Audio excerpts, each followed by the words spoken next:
Hello my dear students, कैसे हैं आप सभी। ये जो कैरियर ऑप्शन की सीरीज चल रही है उसके लास्ट वीडियो में मैंने आपको बताया था कि आफ्टर बीएससी केमिस्ट्री आप कौन कौन से कोर्सेज कर सकते हैं या वो कौन कौन सी जॉब्स हैं जिनके लिए आप अप्लाई कर सकते हैं।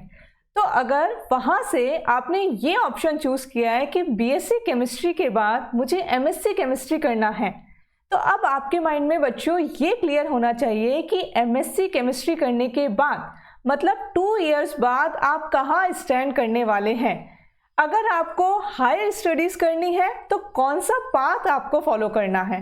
अगर आपको जॉब्स के लिए अप्लाई करना है तो वो कौन सी प्राइवेट जॉब है या गवर्नमेंट जॉब्स है जिनके लिए आप अप्लाई कर सकते हो।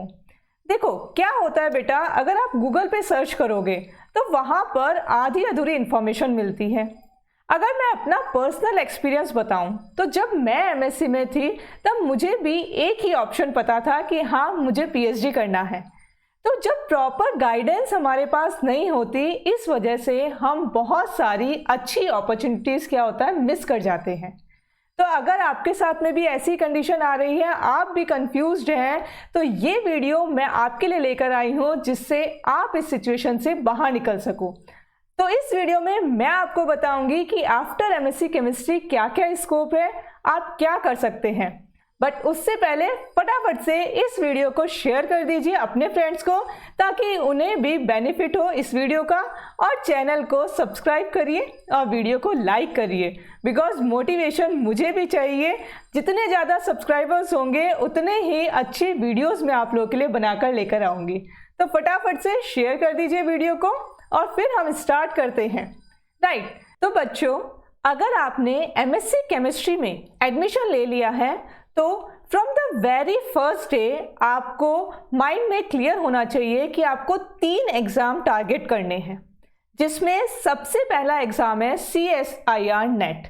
ये क्या होता है? CSIR कंडक्ट करवाता है नेशनल एलिजिबिलिटी टेस्ट। ये आप सभी ने सुना भी होगा।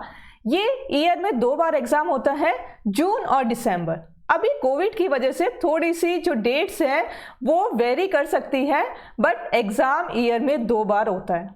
इसमें आपके पास 2 ऑप्शंस होते हैं। First is LS, that is lectureship.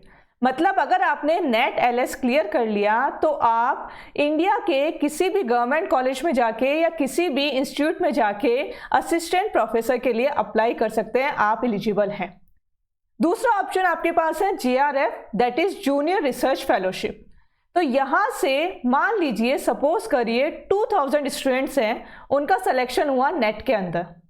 तो 2000 जितने भी स्टूडेंट्स हैं वो सारे लेक्चरशिप के लिए तो एलिजिबल होंगे ही होंगे, बट उनमें से इनिशियल जो 500 स्टूडेंट्स हैं वो JRF के लिए एलिजिबल होते हैं। इससे क्या बेनिफिट है आपको? अगर आप CSIR जो लैब्स हैं या अदर यूनिवर्सिटीज़ हैं वहाँ से PhD के लिए अप्लाई करते हैं तो आपको गवर्नमेंट फंड देगी, फेलोशिप देगी। और इनिशियल 2 इयर्स के लिए कितनी है? 36,000। बहुत अच्छा अमाउंट है ये आपके पास।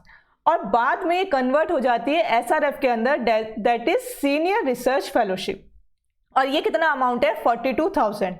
तो आपके पास तो एक विन विन सिचुएशन हो गई कि आप अर्न भी कर रहे हैं और अर्न करते करते आपको डॉक्टरेट की डिग्री भी मिल रही है।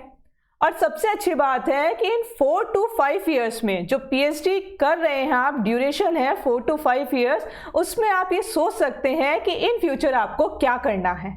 तो ये सबसे अच्छा ऑप्शन है, चाहे आप MSc प्रीवियस में है, फाइनल में है या MSc पास आउट है। आप नेट के लिए तो ट्राई करिए और कोशिश करिए कि आपका नेट में सिलेक्शन हो जाए। अच्छा, नेट में सिलेक्शन के लिए क्या स्ट्रेटेजी आपको फॉलो करनी है, अगर आपको वो जानना है तो इसके लिए मैं एक सेपरेट वीडियो आपके लिए बनाऊंगी, वो आप मुझे कमेंट करके बताइए। अभी हम बात करते हैं सेकंड एग्जाम की, दैट इज गेट एग्जामिनेशन। ये कौन कंडक्ट करवाता है? ये कंडक्ट करवाता है IIT। अगर आपकी अच्छी रैंक है, अच्छी रैंक का क्या मतलब है? अंडर 200 अगर आपकी रैंक आती है गेट में तो आप IIT में जब भी PhD की पोजीशन निकलती है वहाँ पर आप अप्लाई कर सकते हैं, वो इंटरव्यू कॉल आपको करेंगे। तो इसका मतलब गेट के थ्रू आप IIT से PhD कर सकते हो। और साथ ही साथ केमिस्ट की जो पोस्ट निकलती है उसमें भी गेट का स्कोर कार्ड मांगते हैं। जो PSUs होते हैं, गवर्नमेंट सेक्टर्स होते हैं, वहाँ पर भी आप अप्लाई कर सकते हैं। अब वो कौन कौन से सेक्टर हैं जहां पर गेट का स्कोर कार्ड वैलिड होता है, इसके लिए भी मैं एक अलग वीडियो बनाऊंगी क्योंकि ये वीडियो थोड़ा लेंदी हो जाएगा। ठीक है, तो थर्ड एग्जाम की अभी हम पहले बात करते हैं। थर्ड एग्जाम हमारे पास में है सेट। देखो, जैसे नेट था नेशनल लेवल का एग्जाम, वैसे ही सेट होता है स्टेट लेवल का exam, that is state eligibility test. मतलब आप जिस भी स्टेट से बिलोंग कर रहे हैं, अगर आपने वहां का सेट एग्जाम क्लियर किया है तो वहां पर जो गवर्नमेंट कॉलेज हैं उसमें असिस्टेंट प्रोफेसर की पोस्ट के लिए आप एलिजिबल हैं, आप अप्लाई कर सकते हैं। आप साथ ही साथ पीएचडी भी कर सकते हैं, बट यहां से आपको फेलोशिप नहीं मिलेगी। फेलोशिप कहां से मिल रही है? केवल अगर आपने जीआरएफ क्लियर किया है तो आपको फेलोशिप मिलेगी। तो ये तो 3 एग्जाम की बात हुई। अब अगर आपको चाहिए कि नहीं मेरा तो मैम नेट जीआरएफ भी क्लियर नहीं हुआ, फिर भी मुझे फेलोशिप चाहिए, तो मैं क्या करूं? तो फिर आप अप्लाई करो बच्चों पीए की पोस्ट के लिए। ये पीए क्या है? Project assistant. क्या मतलब है इसका? थोड़ा सा हम समझते हैं इसको।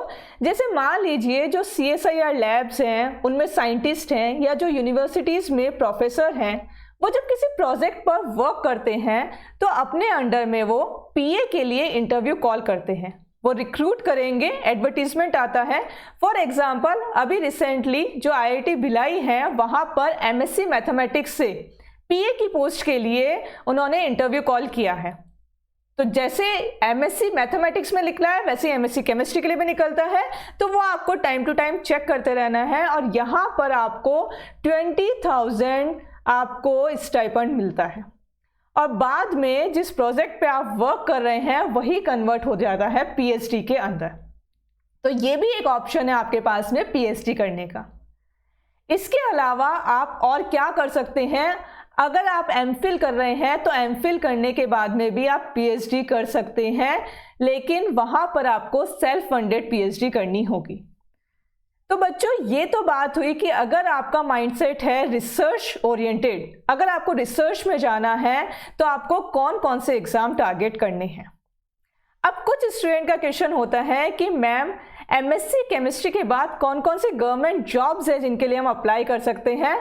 तो अब हम बात करते हैं government jobs after MSc chemistry. तो सबसे पहला जो अपना ऑप्शन है, मान लीजिए आपने नेट एलएस क्लियर कर लिया, सेट का एग्जाम क्लियर कर लिया या आपने पीएचडी कर ली, तो आप गवर्नमेंट कॉलेजेस में असिस्टेंट प्रोफेसर के लिए एलिजिबल हैं और एक बहुत ही अच्छी सैलरी होती है और बहुत ही कूल जॉब होती है इसकी। 80,000 समथिंग इनिशियल सैलरी होती है यहाँ पर पर मंथ। ठीक है, मान लीजिए आपका इन एग्जाम में से कोई भी एग्जाम क्लियर नहीं हुआ, फिर भी जब आप मास्टर्स कर रहे हैं तो आपकी केमिस्ट्री बहुत ही स्ट्रांग है। अगर आपके बेसिक्स क्लियर हैं तो फिर आप टीचिंग कर सकते हैं कोचिंग इंस्टीट्यूट में।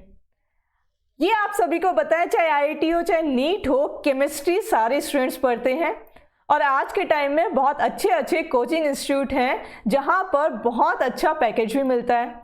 बट उसके लिए आपका जो सब्जेक्ट है उसमें आप एक्सपर्ट होने चाहिए और डेडिकेशन चाहिए, है ना। जॉब आप ये नहीं कह सकते कि कूल जॉब है आपके पास में, डेडिकेशन वो चाहिए, वहां पे आपको टाइम कंज्यूमिंग जॉब होगी वो। बट हाँ, ये भी एक अच्छा ऑप्शन है कि आप कोचिंग इंस्टीट्यूट में अप्लाई कर सकते हैं आफ्टर एमएससी केमिस्ट्री या आफ्टर पीएचडी भी। सेकेंड ऑप्शन की अगर मैं बात करूं, मान लीजिए आपने एमएससी के बाद में बीएड किया है, तो ये बीएड क्या है आपका 2 ईयर का प्रोग्राम होगा। ठीक है, बैचलर इन एजुकेशन। यहां से आप क्या कर सकते हो, जूनियर कॉलेजेस जो होते हैं वहां पर स्कूल टीचर के लिए अप्लाई कर सकते हो। ठीक है, फर्स्ट ग्रेड की जो वैकेंसी निकलती है, लास्ट वीडियो में मैंने आपको बताया था कि आप बीएससी के बाद में बीएड कर सकते हो या फिर बीएड के साथ में अगर आपने मास्टर्स कर लिया तो आपके पास में ये एक अच्छी अपॉर्चुनिटी होती है कि आप फर्स्ट ग्रेड लेक्चरर बन सकते हैं, यानी जो स्कूल में पढ़ाते हैं वहां पर आपकी जॉब लग सकती है, या फिर केवी केंद्रीय विद्यालय या नवोदय विद्यालय में जो वैकेंसीज निकलती है वहां पर भी आप अप्लाई कर सकते हो। 50,000 इनिशियल सैलरी वहां पे आपकी होती है। इसके अलावा BARC, देखो BARC क्या है, भापा एटॉमिक रिसर्च सेंटर। यहां पर आप जूनियर साइंटिस्ट या साइंटिफिक ऑफिसर C की पोस्ट के लिए एलिजिबल होते हो जो स्टूडेंट हैं एमएससी केमिस्ट्री के। इसमें आप 2 ऑप्शन होते हैं आपके पास में, या तो आपने गेट एग्जाम क्लियर किया है तो गेट का स्कोर कार्ड, या फिर ये अपना खुद का एक एग्जाम कंडक्ट करवाते हैं। अगर आपने वो क्लियर किया है तो दोनों ही कंडीशन में ये आपको पर्सनल इंटरव्यू के लिए कॉल करेंगे। और अगर आपका इंटरव्यू में सिलेक्शन हो जाता है तो बहुत ही अच्छा पैकेज आपको मिलता है, साइंटिफिक ऑफिसर की आपको जॉब मिलेगी। और ये एग्ज़ाम जो होता है BARC का, ये ईयरली बेसिस पे होता है। तो ये भी एक अच्छी अपॉर्चुनिटी है, ये आपको माइंड में रखनी है, टारगेट करना है इसको। इसके अलावा नेक्स्ट ऑप्शन है GSI। क्या है GSI? Geological survey of India. ये एग्ज़ाम UPSC कंडक्ट करवाता है और इसमें जो आपकी पोस्ट मिलेगी वो मिलेगी जियो केमिस्ट की। आपने सुना होगा जियो साइंटिस्ट की जो पोस्ट होती है, बेसिकली एग्जाम होता है, इसके बारे में आपने सुना होगा। यहाँ पर बेटा 2 पेपर आपके होते हैं। 2 पेपर में जो सबसे पहला पेपर होता है वो जनरल स्टडीज़ का पेपर होता है, ठीक है, और सेकेंड पेपर आपका होता है केमिस्ट्री का।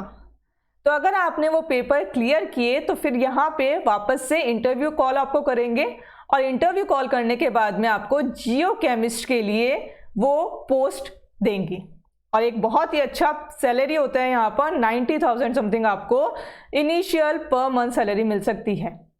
अब यहाँ पर एक बात मैं आपको बताना चाहूँगी कि इन एग्ज़ाम की प्रिपरेशन के लिए आपको बहुत ज़्यादा अलग से पढ़ने की रिक्वायरमेंट नहीं है।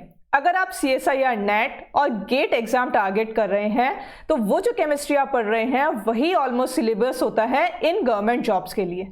बट आपको बस थोड़ा सा इनका जो सिलेबस अलग होता है, डिफरेंट होता है, वो आप इनकी वेबसाइट पे चेक कर सकते हो। आपको क्या करना है, साथ ही साथ टारगेट करना है। केमिस्ट्री तो हम सबकी स्ट्रांग है, तो टारगेट क्या करोगे कि आपको एप्टीट्यूड, रीजनिंग, जनरल मैथमेटिक्स और जनरल इंग्लिश पढ़ के रखना है। क्योंकि क्या होता है, ये जो एग्जाम अभी मैंने आपको बताए हैं ये तो ईयरली बेसिस पे होते हैं, चाहे वो GSI का हो, चाहे बाक का हो, चाहे गेट का एग्जाम है, और नेट का तो पर ईयर 2 टाइम्स एग्जाम होता है।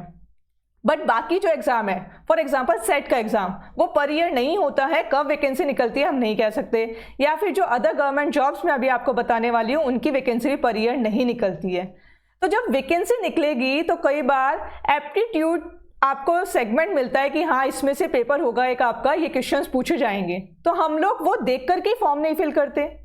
तो उस टाइम पर ऐसी कंडीशन हमारे पास नहीं आए, हमें फॉर्म सारे फिल करने हैं जो भी गवर्नमेंट जॉब निकल रही है, क्योंकि बेटा वैकेंसीज बहुत कम है। तो वैकेंसीज जब कम है तो हमारे पास में चांसेस है वो लिमिटेड है। तो अगर उसमें से भी हमने अपने चांसेस कट कर दिए तो जॉब पाना बहुत मुश्किल हो जाएगा हमारे लिए।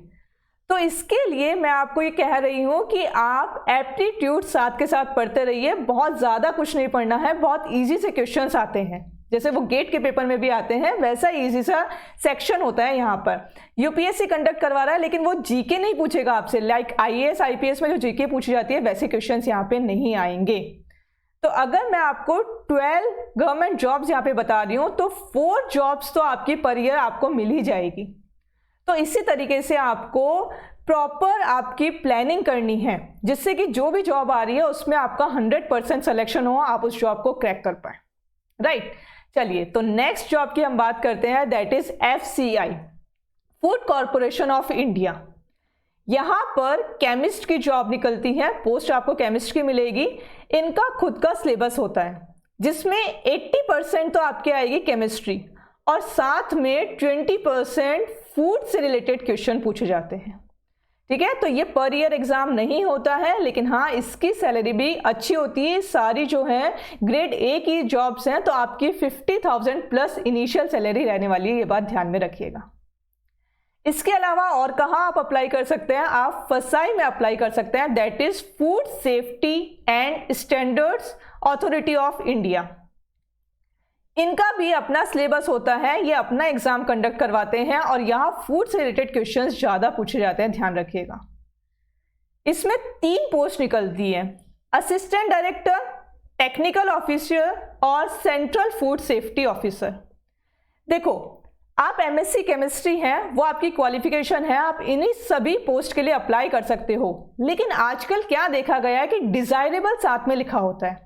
इसका क्या मतलब है वो मैं आपको समझाती हूं। जैसे असिस्टेंट डायरेक्टर के लिए डिजायरेबल लिखा हुआ है PhD, तो अगर मैंने PhD किया है, मेरा सिलेक्शन हो गया, मेरे मार्क्स और आप MSc केमिस्ट्री या आपके मार्क्स अगर दोनों के सेम हैं तो प्रेफरेंस किसे मिलेगी, PhD को प्रेफरेंस मिलेगी, ये आपको ध्यान में रखना है। इसी तरह से टेक्निकल ऑफिसर के लिए डिजायरेबल क्या है, गेट क्वालिफाई या नेट एग्जाम क्वालिफाई होना चाहिए।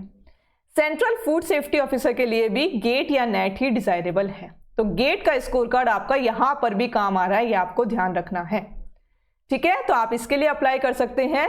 नेक्स्ट जॉब है आपके पास में CGPDTM। क्या है ये? Controller general of patents, designs and trademarks. मान लीजिए मैंने कोई रिसर्च किया, वो रिसर्च इतना अच्छा है कि मुझे पेटेंट फाइल करना है, तो मैं कहाँ जाऊंगी? इस ऑफिस में जाऊंगी। अगर मैंने ट्रेडमार्क, कोई लोगो है, मुझे रजिस्टर करवाना है, तो मैं कहाँ जाऊंगी? इस ऑफिस में जाऊंगी। मतलब आपको यहाँ पोस्ट जो मिलेगी वो पेटेंट एग्जामिनर की पोस्ट मिलती है, ये आपको ध्यान रखना है। और काफ़ी अच्छी सैलरी होती है, गवर्नमेंट जॉब है आपके लिए। तो आप यहाँ पर भी MSc केमिस्ट्री वाले स्टूडेंट अप्लाई कर सकते हैं। नेक्स्ट जॉब है आपके पास में SPMCIL। ये शायद आप फर्स्ट टाइम सुन रहे होंगे। Security printing and minting corporation of India. क्या मतलब है इसका? सिक्योरिटी प्रिंटिंग यानी नोट छपाई। जिन नोट को कमाने के लिए हम ये सारा काम कर रहे हैं, अगर वहीं पर हमारी जॉब लग जाए तो इससे अच्छी बात क्या हो सकती है ना? पैसा ही पैसा है, लेकिन उस पैसे को कमाना कैसे है? यहाँ पर आपका असिस्टेंट मैनेजर की पोस्ट के लिए आप अप्लाई कर सकते हो, R&D, research and development category में। तो ये भी एक जॉब है, ये बहुत कम स्टूडेंट्स को पता होती है, लेकिन गवर्नमेंट जॉब है, अच्छी जॉब है, तो आपको इसे भी माइंड में रखना है। नेक्स्ट जॉब आपके पास में है ICFRE, Indian council of forest research and education. Scientist B की पोस्ट यहाँ पे निकलती है, लेकिन इसमें आपको जो पोस्टिंग मिलेगी वो देहरादून में मिलेगी। और यहाँ पर MSc ऑर्गेनिक केमिस्ट्री स्पेशलाइजेशन मांगा जाता है। तो जो ऑर्गेनिक केमिस्ट्री के स्टूडेंट हैं वो इसके लिए अप्लाई कर सकते हैं। अगेन वापस से ये बता दूं मैं आपको कि ये सारे जो एग्ज़ाम अभी मैं बता रही हूँ, GSI के बाद वाले एग्ज़ाम, इनकी हर साल वैकेंसी नहीं निकलती है। कब निकलेगी ये आपको चेक करना रहेगा। इसके बाद में हमारे पास में है NTPC, that is national thermal power corporation. ये क्या है? ये PSU है, महारत्ना कंपनी है। लेकिन यहाँ पर गेट का स्कोर कार्ड नहीं चाहिए आपको, इनका अपना खुद का एक एग्जाम ये कंडक्ट करवाते हैं और उसके बाद में इंटरव्यू कॉल करेंगे, ठीक है। असिस्टेंट केमिस्ट की पोस्ट के लिए यहाँ पे आप एलिजिबल होते हो। इसके अलावा HPCL, Hindustan petroleum corporation limited, same exam plus interview होता है और पोस्ट होती है प्रोजेक्ट असिस्टेंट की। इसमें आपको ये कॉन्ट्रैक्ट बेसिस पे रखेंगे, बट बाद में अगर आपकी परफॉर्मेंस अच्छी रही तो ये आपको परमानेंट भी कर सकते हैं। अराउंड 40,000 इनिशियल इसमें सैलरी आपकी होती है कॉन्ट्रैक्ट पे जब आप होते हैं। तो ये भी एक जॉब है आपके पास में, गवर्नमेंट जॉब। इसके अलावा आप जितने भी देखो, ये जो जॉब मैंने आपको बताई तो क्या थी? आपकी सेंट्रल लेवल पे जॉब्स थी। अब सेंट्रल लेवल के साथ साथ जो स्टेट PSCs होती है, जैसे मैं राजस्थान की बात करूं तो राजस्थान में क्या RPSC है, स्टेट PSCs भी अपने एग्जाम कंडक्ट करवाती है। For example drug controller officer की पोस्ट आपको मिल सकती है, आपको साइंटिफिक ऑफिसर की पोस्ट मिल सकती है। किसके अंदर? वाटर पॉल्यूशन कंट्रोल बोर्ड या इलेक्ट्रिसिटी बोर्ड के अंदर। तो आपको इन्हें भी टारगेट करना है, इन्हें भी माइंड में रखना है। इसके लिए आपको जो भी स्टेट PSC है उसकी वेबसाइट को चेक करते रहना है, क्योंकि वापस से ये पर ईयर नहीं निकालती है वैकेंसीज। तो जब भी वैकेंसी निकलेगी वो आपको कैसे पता चलेगी? आप इसकी वेबसाइट को चेक करते रहिए, क्योंकि आप जिस भी स्टेट में हैं वहां अगर आप अप्लाई करेंगे तो आपको प्रेफरेंस मिलेगी। तो ये तो बात हुई हमारे गवर्नमेंट जॉब्स की। इसके बाद में जैसे मैंने आपको प्रीवियस वीडियो में बताया था कि जहां पर केमिस्ट्री है वहां पर इंडस्ट्रीज है, या जहां पर इंडस्ट्रीज है वहां केमिकल है और वहां केमिस्ट्री की वैकेंसी निकलेगी ही निकलेगी, राइट। तो केमिस्ट्री तो सब जगह है, तो इसका मतलब चाहे वो गवर्नमेंट सेक्टर हो या प्राइवेट सेक्टर हो, जितने भी इंडस्ट्रीज हैं या फर्म्स हैं उनकी एक लिस्ट मैंने यहाँ पे आपके सामने बनाई है। आप MSc केमिस्ट्री के बाद इन सब में अप्लाई कर सकते हो, चाहे वो एग्रोकेमिकल इंडस्ट्री है, petrochemical, toiletry, environmental law firms, patent law firms, इन सभी के लिए आप एलिजिबल हो। आप एक बार इस लिस्ट को चेक कर लीजिए। अच्छा, हमें अप्लाई कैसे करना है ये क्वेश्चन आता है स्टूडेंट के माइंड में। तो बेटा फॉर एग्जांपल मान लीजिए आपको फार्मा कंपनीज में जाना है, अब फार्मा कंपनीज में मैं सबसे बेसिक एग्जांपल लेती हूँ। आपको पता है सिप्ला का नेम सभी ने सुना है हमने, ठीक है। तो आपको अप्लाई करना है सिप्ला के अंदर। तो आप इनकी वेबसाइट चेक करिए, इनका जो पोर्टल है उसे जाके आप चेक करिए। वहां पर एक ऑप्शन आता है कैरियर ऑप्शन, वहां जाकर आप अपने आप को रजिस्टर करवा दीजिए। जैसे ही आप रजिस्टर करवाएंगे तो जब भी इनके पास वैकेंसी आएगी ये क्या करेंगे, आपको इंटरव्यू कॉल करेंगे। और इंटरव्यू कॉल करने के बाद में यहाँ पर आपकी जो जॉब लग सकती है वो R&D के अंदर लग सकती है, जॉब आपकी कंट्रोलर ऑफिसर के तौर पर लग सकती है, या फिर क्वालिटी कंट्रोल, क्वालिटी अश्योरेंस या प्रोडक्शन फील्ड में आपकी जॉब लग सकती है। तो ये जॉब आपकी जो R&D बेसिस पे है, यहाँ पर केमिस्ट की पोस्ट के लिए आप एलिजिबल होते हैं। ये चीज़ आपको ध्यान रखनी है। तो इस तरह से किसी भी इंडस्ट्री में जिसमें भी आपको अप्लाई करना है, जिस भी कंपनी में आपको अप्लाई करना है, उसकी वेबसाइट आपको चेक करनी होगी। इस तरह से आप अप्लाई कर सकते हैं। लेकिन अगेन एक बात मैं आपको कहूंगी कि आपको MSc केमिस्ट्री के बाद टीचिंग फील्ड में जाना है या रिसर्च फील्ड में जाना है, ये डिपेंड करता है कि आपका इंटरेस्ट किस में है। ऐसा मत करिए कि मेरा फ्रेंड ये कर रहा है या इसमें अच्छा पैकेज है उसके अकॉर्डिंग मैं जॉब सेलेक्ट कर लूँ, क्योंकि आप खुश नहीं रहेंगे। और जब आप खुश नहीं रहेंगे तो आपके करियर में ग्रोथ नहीं हो पाएगी। तो सबसे पहले ये फाइंड आउट करिए कि आपका इंटरेस्ट किस में है। एंड आई होप ये वीडियो आपको हेल्प करेगा आपका इंटरेस्ट फाइंड आउट करने में। फिर भी अगर आपको कोई क्वेरी है तो आप मुझे कमेंट करके बताइए, मैं डेफिनेटली ट्राई करूंगी आपकी इस क्वेरी को सॉल्व करने के लिए। तब तक के लिए thank you so much. Stay empowered, stay safe and stay healthy. Thank you.